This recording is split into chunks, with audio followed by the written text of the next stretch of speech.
Hi everyone. Today let's talk about the Fed raising rates once again. Then we'll go over the Fed futures as a result of what Jerome Powell said. Then we'll go over the charts. Then we'll go over my results for the day and my thoughts going into tomorrow's session. If you like trading stocks and options and making money, definitely like and subscribe. I make videos like this every single day that the markets are open as well as Sundays, so make sure you hit the bell so you don't miss out on any future episodes. Welcome to the Portfolio Bulletin. Let's get started. So looking at Jerome Powell's comments, he was a little bit more dovish, but not nearly as dovish as what the markets have been pricing in. They did do their 25 basis points, and based on his comments, it looks like we're getting at least another 25 basis points at the next meeting. But after that, the situation gets quite a bit less sure. He mentions that financial conditions have tightened quite a bit more than what the market is showing because they're focused on other things like rates and equities. And this is financial tightening that's outside of what the Fed is doing. So Jerome Powell's raising rates, and that's definitely tightening financial conditions. But the situation that we're having with banks across the country and what's going to result as tighter lending conditions is going to tighten financial conditions across the market in a way that the Fed can't really do. And what he said during his comments is that financial tightening and those conditions tightening is going to allow the Fed to get closer to their 2% target without necessarily raising rates nearly as much as what they thought they were going to have to do. He, of course, said it's too early to understand what the result of the banking crisis is going to be. And this is what he meant when he was talking about those tighter financial conditions. We don't know exactly what the result of those conditions are going to be. Is it going to reduce inflation, or is the Fed going to have to go back to raising rates on a consistent basis to fight inflation? And once again, he's highlighting here that the Fed is going to be data-driven. He also talked a lot about the banking system and how strong it is and how they are very well supported and protected by the Fed and the tools that they have to protect depositors. He continued to say that they're going to investigate the situation surrounding SVB. We expected that. But he did say repeatedly that depositors are protected and that there's no need to do any more bank runs because there is a Fed lending facility that's allowing these banks to get liquidity, and that should stabilize the system based on his projections. And lastly, mentioning here, he did say that the end of year Fed interest rate is going to be 5.1%, so 5 to 5.25%, which does mean one more hike, and that he does not expect any cuts. So with that being said, let's go look at the Fed futures. So the Fed futures say here that it's almost a 70% chance that we're going to get another 25 basis points in May based on his comments. That does make sense, and it does seem like that's what we're going to get. That's a much higher percentage than yesterday at almost 58%, so quite a bit higher, and that is the expectation. I don't think that's going to change. Obviously, there's some data that comes out between now and May, but it seems most likely that we'll get another 25 basis point hike. Looking at the June statistics, though, now we're in a little bit of split decision, right? So it's still split between a pause and another 25 basis points in June, and then a small percentage here for cut. That seems very unlikely based on his comments. Of course, it's still data driven, but it seems most likely that we're going to get a pause, and that's what the statistics show here, even though it's very close between a pause and another hike. And then moving to June here, we're still expecting at least a 25 basis point hike between June and July. So markets have priced in that we're going to get at least a couple more hikes, and that's probably why we're seeing markets trend down as much as they have. When we were looking earlier in the week or last week at the Fed futures, we saw much more pauses, even potential for a cut, and still here you can see there's very small percentage chance of a cut. Seems very unlikely at this point, but markets are definitely adjusting to the fact that we're probably not going to see cuts before the end of the year, and that we should generally trust Jerome Powell and his word because he seems to be quite consistent in doing exactly what he said he's going to do. Moving over to the charts here on the S&Ps on the 4-hour and the daily chart, you can see we had a wick to that trend line, and then we rejected very strongly. So we hit our price target just for a moment, and then we sold off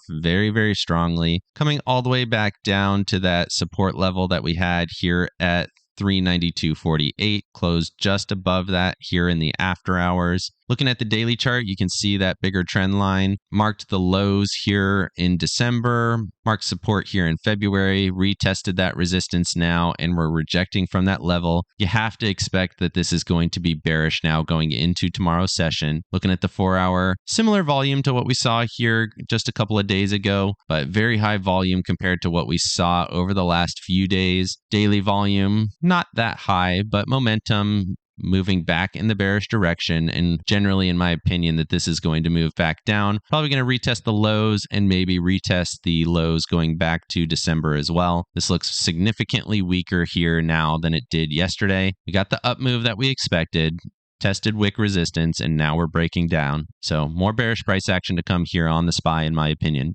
Similarly here on the NASDAQ, we touched that wick resistance, sold off very strongly. You can see that trend line on the daily chart marks all the highs here from December. Did break through that level in February, but once again, acting as resistance here. Big wick rejection. Looking at the 4-hour, you could certainly see a situation where you bounce a little bit, come back up to maybe 309, test these previous highs here, get kind of a right shoulder, certainly possible. But right now, you have to look at this as very weak. Looking at the hourly chart here, you can see those big hourly volumes pushing this down very strongly. Lots of selling. Daily chart also stepping towards bearish momentum. You have to expect that this is bearish here going forward on the NASDAQ. Moving over to the Dow and the Russell, similar thesis. Russell testing previous lows, watching this 171.33, then all the way down here at 170.50. If these break down here tomorrow, lots and lots of downside potential here on the Russell. This is also the same level as early January, marking those lows. And if we zoom out here to the daily chart, if we take out this low here, then we're going back down to this next low at 164. So keep an eye on this. Looks very bearish, watching for that breakdown here. Of course, it could certainly bounce, but it seems more likely that we're going to break down at this point. Moving over to the Dow, we did make a slightly higher low here based on this previous low. We did close at the bottom of the bar, so we could see a little bit of a retrace and then a continuation down. But similar thesis here, momentum stepping in the bearish direction, RSI stepping in the bearish direction. Looks like bearish price action going into tomorrow's session.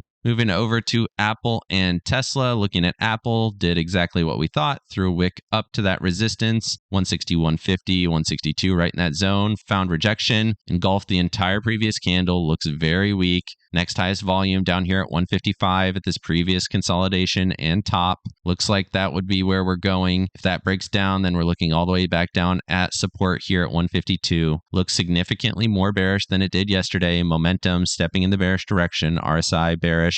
Lots of bearish volume as well. So everything looks bearish here. Tesla, similar thesis. Got below 193.50. So that's going to be resistance here. We test that level. We break down further back to this previous consolidation. Highest volume sitting at 179.79. Certainly some support here, probably at 183.50. But really, I would expect 179.80 or so to be the next level. Otherwise, same thesis. Bearish momentum, bearish RSI, bearish volume. Looking at Google and Amazon here on the 4-hour chart, they do look quite strong still, but they definitely showed some bearishness. You can see Google got an engulfing red candle here. Looks like we're going to break down at least a little bit. Momentum, bearish. RSI, bearish. You can see we were overbought quite a bit here, and now we're stepping down strongly. Bearish momentum on that 4-hour candle. Similar here on Amazon, we actually have kind of a double top pattern. Came up to this highest volume area, through a huge wick here, found very strong rejection, and you have to expect that we're going to see some bearish prices going forward here on both of these charts.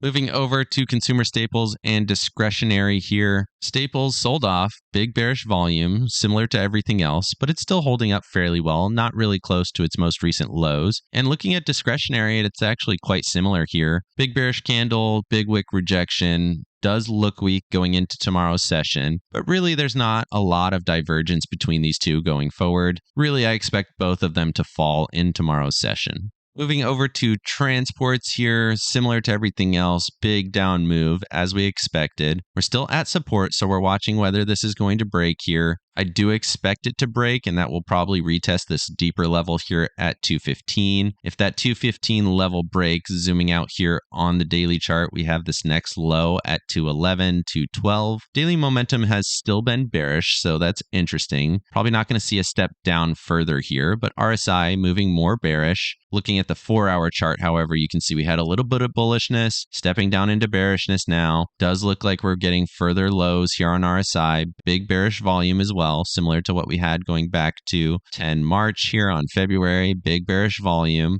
And it does seem like we're going to break down here. If that does happen, I expect the Russell to be breaking down as well. And then we'll probably see equities continue in this direction. Moving over to the dollar here on the 4-hour and the daily, this is really the first chart that doesn't point to more downside here for equities. How sold off this is does seem to point to some stabilization in stocks, so keep that in mind. We didn't hit the support line that I was watching down here at 101.87, so this certainly could go lower. Tag that actual support line, which coincides with this previous low of this consolidation area. We did wick the highs of this consolidation going back to January, so that's partly where we found some support here, but I do expect this to continue lower. You can see momentum very bearish, RSI not oversold yet on the daily chart. Definitely oversold here on the 4-hour, so maybe we get a little bit of a bounce, but it certainly looks like the dollar is going lower, and that might support stocks at least stabilizing a little bit. Looking at JNK here on the 4-hour and the daily, you can see a huge wick. We got all the way up to almost touching that level. We talked about 92 yesterday. We did wick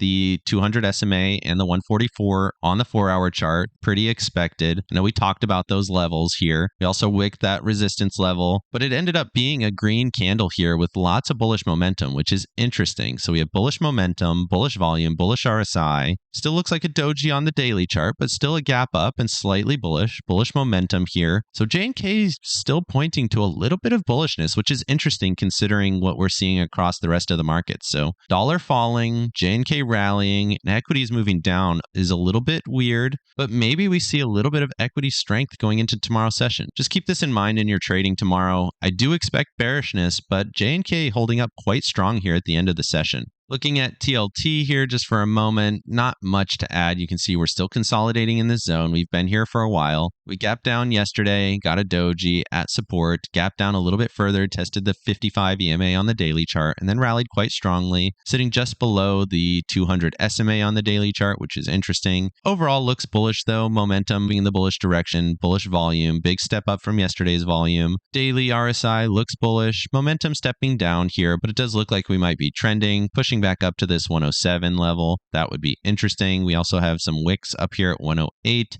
TLT looks fairly bullish going into tomorrow's session. Finishing up with the charts here on the VIX, you can see we got some wicks to the downside and some bullish price action, momentum stepping in the bullish direction. Daily momentum is still bearish, but that could definitely change tomorrow. It's only minorly bearish, so this could absolutely flip to bullish momentum. Big wick rejection, bullish finish here on the daily chart. It looks like we're going to higher. We did test the 55 EMA on the daily chart, kind of expected that. Did talk about that 2050 level, which we did end up throwing some wicks through. It seems like we're going higher now, so keep this in mind. The VIX seems like it's going higher, which does confirm my thesis generally across the rest of the markets. Moving over to my positions, you can see I made no changes here today. I was very busy with other things in life, so I wasn't able to trade at all. I've been nursing this covered call position for a very long time. We closed at 306, so that looks good. We're going to let this execute, and then we'll look to see if we're going to re-enter a wheel position here on the NASDAQ in tomorrow's session, potentially. Nice to see a little bit of a down move, minus $4, more than 1% here on the NASDAQ, but no losses. Definitely like to see it. I also have a put here at $98 that expires at the end of next week.